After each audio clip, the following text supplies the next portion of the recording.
Good morning બાળકો. આજે આપણે સામાજિક વિજ્ઞાનમાં લેસન 11 વાતાવરણની સજીવો પર અસરો તેના વિશે અભ્યાસ કરવાના છીએ.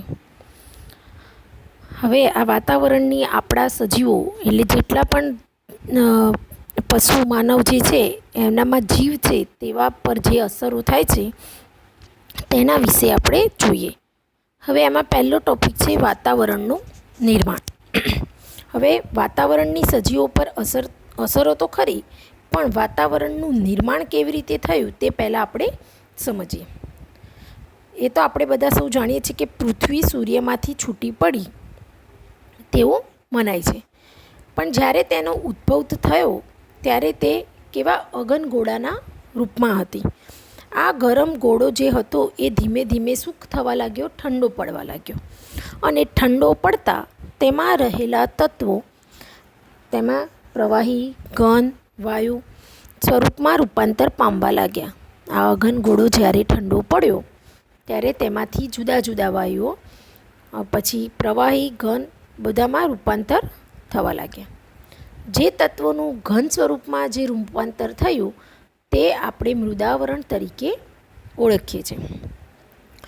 પ્રવાહી તત્વોને આપણે જલાવરણ તરીકે ઓળખીએ છીએ અને વાયુ સ્વરૂપમાં જે રૂપાંતર પામ્યા તે વાતાવરણ તરીકે ઓળખીએ છીએ.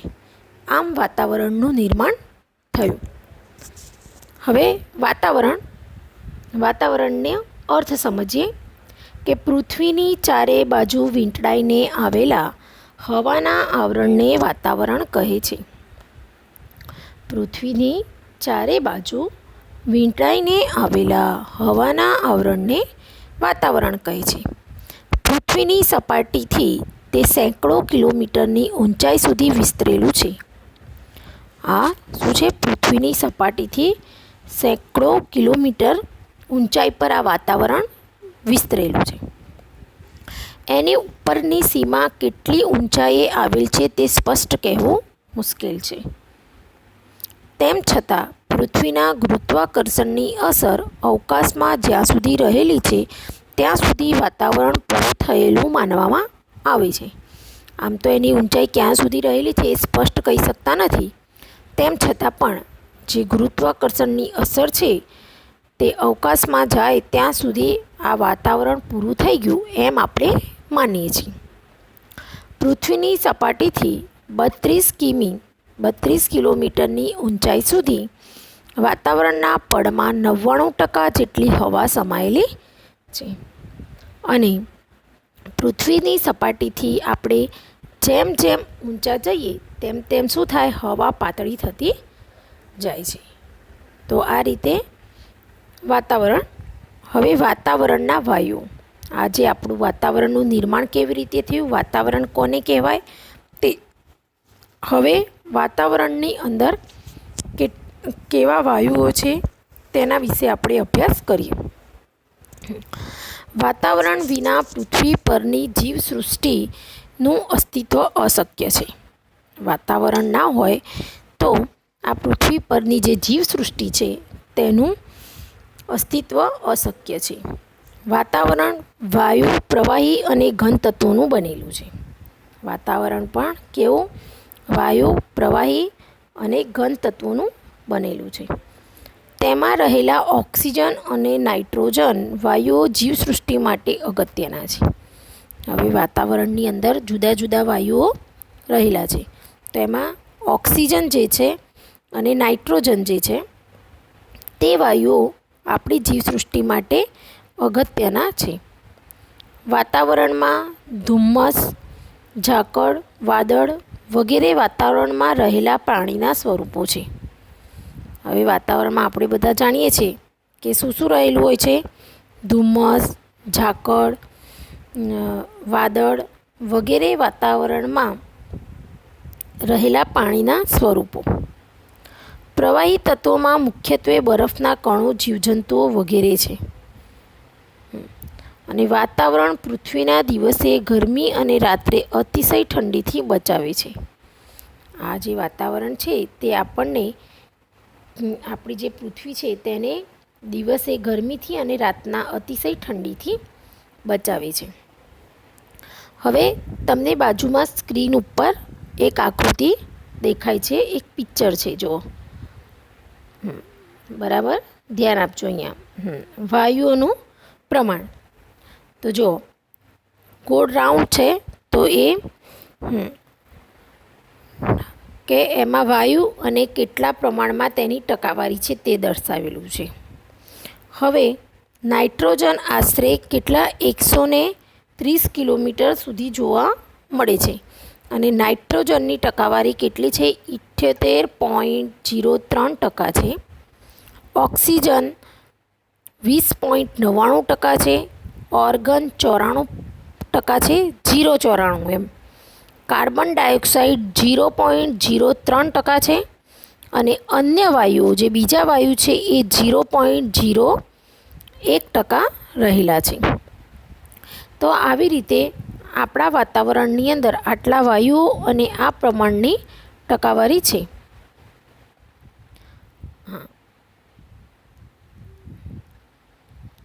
હવે વાતાવરણમાં રહેલા વાયુઓનું પ્રમાણ એ જો બાજુના કોષ્ટકમાં આપણે જોયું, નાઇટ્રોજન આશરે કેટલા 130 કિલોમીટર સુધી જોવા મળે, જ્યારે ઓક્સિજન આશરે 110 કિલોમીટર સુધી, કાર્બન ડાયોક્સાઇડ 20 કિલોમીટર સુધી જોવા મળે, જ્યારે 130 કિમીની ઊંચાઈ પછીના વાતાવરણમાં હાઇડ્રોજન અને હિલિયમનું પ્રમાણ ખૂબ જ વધુ જોવા મળે છે. તો આમ વાતાવરણના વાયુઓ જોયા. હવે વાતાવરણની સ્તર રચના.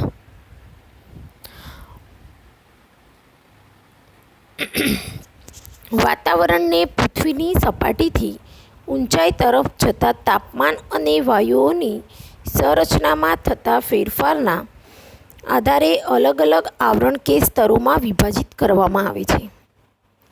હવે આ સ્તર રચના કેવી રીતે પડી? જુઓ, વાતાવરણને શું થાય છે? પૃથ્વીની સપાટીથી ઊંચાઈ તરફ જતા તાપમાન અને વાયુઓની જે રચના છે તેમાં જે ફેરફાર થાય છે તેના આધારે અલગ અલગ આવરણ કે સ્તરોમાં વિભાજિત કરવામાં આવેલી છે. આ ફેરફારને આધારે 4 પેટા આવરણો આવે છે. પહેલું આવરણ છે ક્ષોભ આવરણ, બીજું છે સમતાપ આવરણ, ત્રીજું છે મધ્યાવરણ અને ચોથું છે ઉષ્માવરણ. હવે આપણે પહેલું જોઈશું ક્ષોભ આવરણ. પૃથ્વીને વીંટળાઈને આવેલા વાતાવરણના પ્રથમ આવરણને ક્ષોભ આવરણ કહે છે. પૃથ્વી સાથે વીંટળાઈને આવેલા વાતાવરણનું જે પ્રથમ આવરણ છે તેને આપણે ક્ષોભ આવરણ કહીએ છીએ. વિષુવવૃત્ત પર તે આશરે 16 કિલોમીટર, સમશીતોષ્ણ કટિબંધ પ્રદેશોમાં આશરે 12 કિલોમીટર અને ધ્રુવો પર આશરે 8 કિમી ઊંચાઈ સુધી ફેલાયેલું હોય છે. ઋતુઓ મુજબ તેમાં ફેરફાર પણ થાય છે. આ આવરણ જીવસૃષ્ટિ માટે ખૂબ જ મહત્ત્વનું છે. આ જે ક્ષોભ આવરણ છે તે આપણા જેવી જીવસૃષ્ટિ માટે ખૂબ જ અગત્યનું છે. વાતાવરણના તોફાનો, અવાજના તરંગો, હવાની સંરચના, વીજળી, વરસાદ, વાદળો વગેરે આ આવરણમાં અનુભવ છે. આ આવરણમાં પ્રતિ 1 કિલોમીટરની ઊંચાઈએ આશરે 6.5 સેલ્સિયસના દરેક તાપમાન ઘટે છે. જેમ જેમ ઊંચાઈ પર જઈએ તેમ તેમ આશરે 6.5 સેલ્સિયસનું તાપમાન ઘટે છે. જે ઊંચાઈએ પહોંચતા તાપમાન ઘટતું અટકી જાય તે સીમાને ક્ષોભ સીમા કહે છે. જો અહીંયા ધ્યાન રાખજો કે જે ઊંચાઈએ પહોંચતા તાપમાન ઘટતું અટકી જાય તે સીમાને આપણે ક્ષોભ સીમા કહીએ છીએ. હવે તમને અહીંયા જોજો બાજુમાં આ એક આકૃતિ આપેલી છે, વાતાવરણની સ્તર રચના. તો એમાં ક્ષોભ સીમા, સંપાત આવરણ, મધ્ય આવરણ, મધ્ય સીમા, બાહ્ય આવરણ. બાહ્ય આવરણ એટલે કે હા, ઉષ્મા આવરણ તો આ જે છે તે અને બાજુમાં ઊંચાઈ એની દર્શાવેલી છે.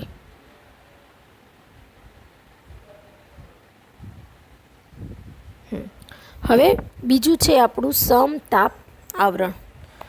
ક્ષોભ સીમાથી ઉપરના આવરણને સમતાપ આવરણ કહે છે, જે ક્ષોભ સીમાથી આશરે 50 કિમી સુધી ઊંચાઈ સુધી વિસ્તરેલું છે. ફરી એકવાર, ક્ષોભ સીમાથી ઉપરના આવરણને આપણે શું કહીએ છીએ? સમતાપ આવરણ. બાજુમાં તમને દેખાતું હશે આકૃતિમાં. હા, અને જે ક્ષોભ સીમાથી કેટલું આશરે 50 કિમી સુધીની ઊંચાઈએ વિસ્તરેલું હોય છે. ઊંચાઈની સાથે આ આવરણમાં તાપમાન વધે છે. જેમ ઊંચાઈ વધતી જાય છે એ પ્રમાણે તાપમાન વધે છે. આ આવરણમાં ઋતુઓ, વાદળ, વરસાદ, ચક્રવાત વગેરે જોવા મળે છે. આ આવરણમાં ઋતુઓ, વાદળ, વરસાદ, ચક્રવાત વગેરે જોવા મળતા નથી. અહીં હવા સ્વચ્છ અને પાતળી છે, જેથી જેટ વિમાનો ઓછા અવરાધ અને ઝડપથી ઉડી શકે છે. આ આવરણમાં આશરે 15થી 35 કિમીની ઊંચાઈએ ઓઝોન વાયુનું પ્રમાણ વધુ જોવા મળે છે, અને જે સૂર્યના અત્યંત ગરમ પારજાંબલી કિરણોનું શોષણ કરે છે. હવે ત્રીજો આવરણ છે આપણું મધ્યાવરણ. મધ્ય આવરણ. હા, સમતાપ આવરણની ઉપર આશરે 80 કિમીની ઊંચાઈ સુધીના વાતાવરણના ભાગને મધ્ય આવરણ કહે છે. જો બતાડેલું છે ને અહીંયા મધ્યાવરણ, તેમાં ઊંચાઈ પર જતાં શું થાય છે? તાપમાન ઘટતું જાય છે.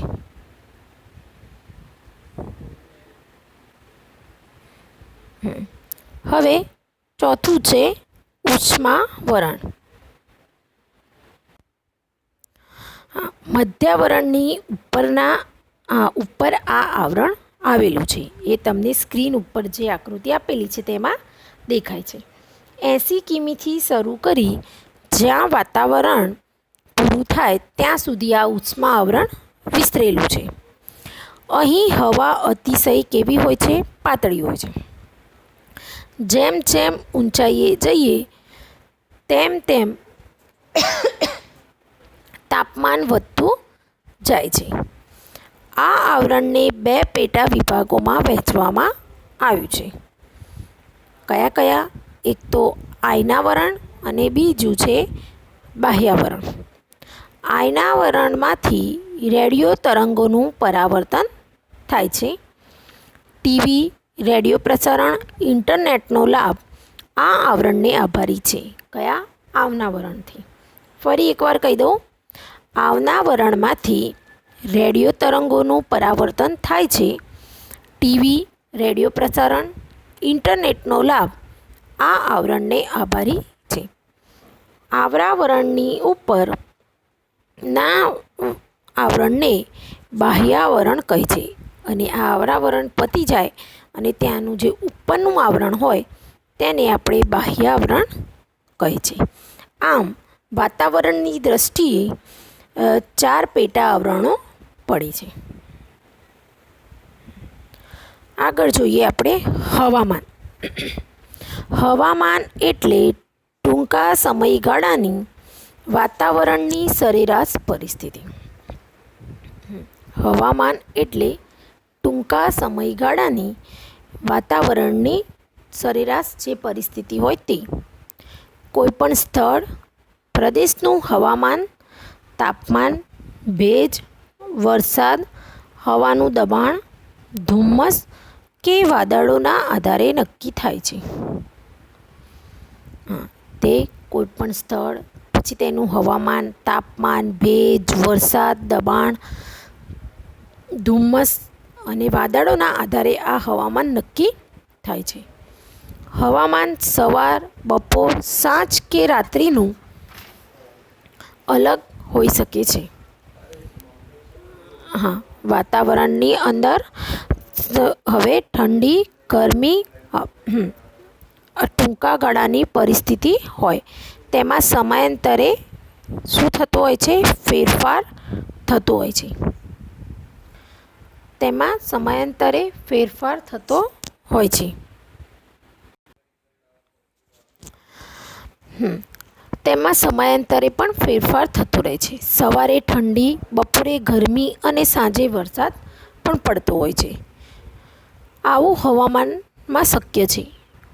હવામાનથી આપણું જીવન અને આપણી પ્રવૃત્તિઓ પ્રભાવિત થતી હોય છે. દેશનું હવામાન ખાતું હવામાનના સમાચાર અને હવામાનના નકશા રોજ બહાર પાડે છે.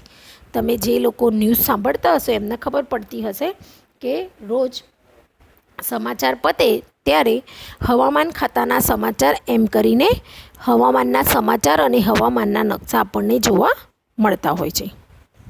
હવે જાણવા જેવું છે કે ભારતના હવામાન ખાતાની મુખ્ય કચેરી દિલ્હીમાં આવેલ છે. હવામાન ખાતાની મુખ્ય જે કચેરી છે એ શેમાં? દિલ્હીમાં આવેલી છે. તેને IMD ઇન્ડિયન મટિરિયોલોજી ડિપાર્ટમેન્ટ તરીકે ઓળખાય છે. ભારતના જુદા જુદા 101 સ્થળો પર અવલોકન કેન્દ્રો ભારત અને એન્ટાર્કટિકામાં આવેલ છે અને તેના 4 પ્રાદેશિક કેન્દ્રો મુંબઈ, કોલકાતા, નાગપુર અને પુણેમાં આવેલા છે. તો આ જે IMD છે તે આપણને તેની માહિતી આપતી હોય છે.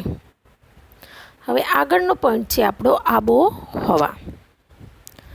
સામાન્ય રીતે કોઈપણ પ્રદેશની 35 કે તેથી વધુ વર્ષોની સરેરાશ હવામાનની સ્થિતિ એટલે આબોહવા. આબોહવા કોને કહેવાય? કે સામાન્ય રીતે કોઈપણ પ્રદેશની 35 વર્ષથી કે તેથી વધુ વર્ષોની જે સરેરાશ હવામાનની જે સ્થિતિ હોય તેને આપણે આબોહવા કહીએ. આબોહવા સ્થાનિક પરિસ્થિતિ એટલે કે તાપમાન, ભેજ, વરસાદ, હવાનું દબાણ, ધુમ્મસને ધ્યાનમાં રાખીને નક્કી કરવામાં આવે છે.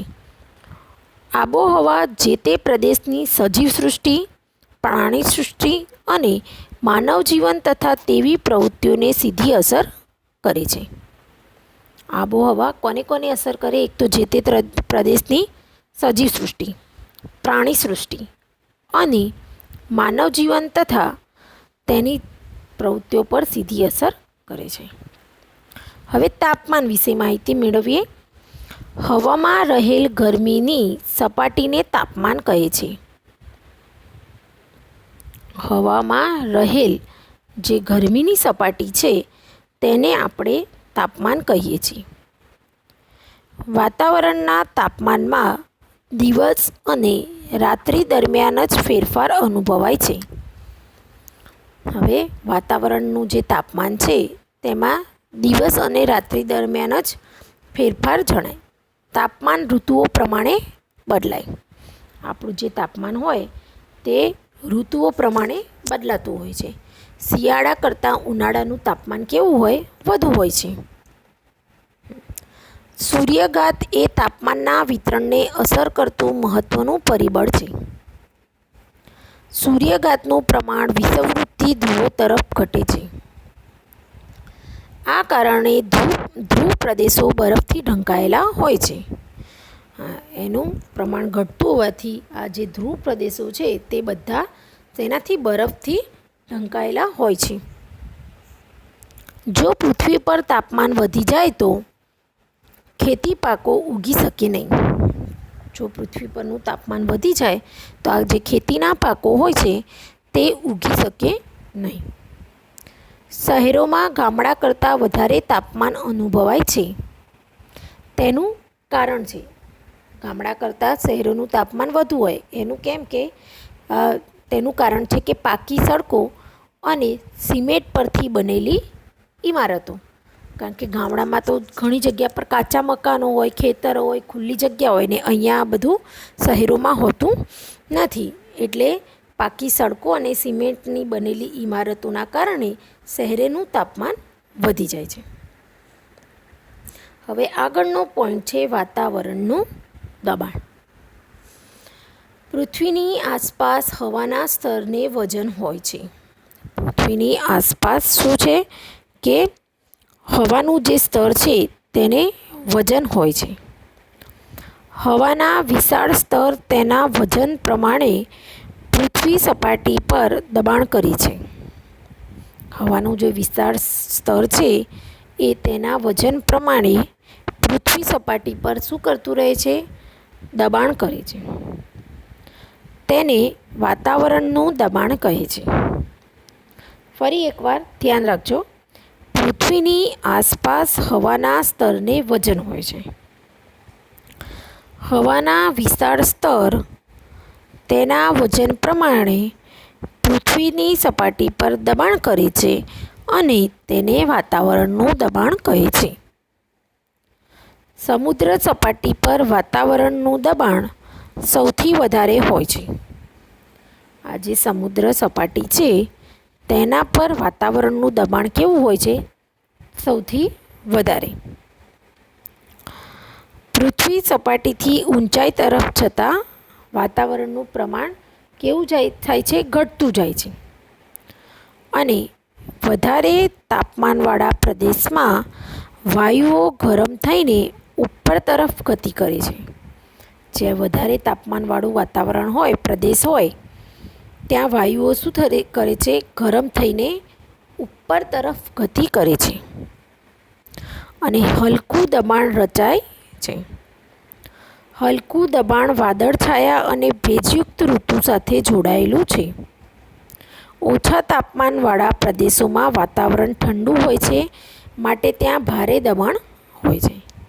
આમ આ પૃથ્વીની અસરો, પૃથ્વીની આસપાસ જે હવાનું સ્તરનું વજન છે તેના ઉપર આપણું તાપમાન અસર કરતું હોય છે.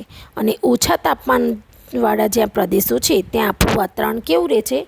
ઠંડુ રહે છે અને તેનું દબાણ કેવું હોય છે? વધારે હોય છે. તો આમ હવામાન, આબોહવા, તાપમાન અને વાતાવરણના દબાણ પરથી આપણને ખ્યાલ આવે છે.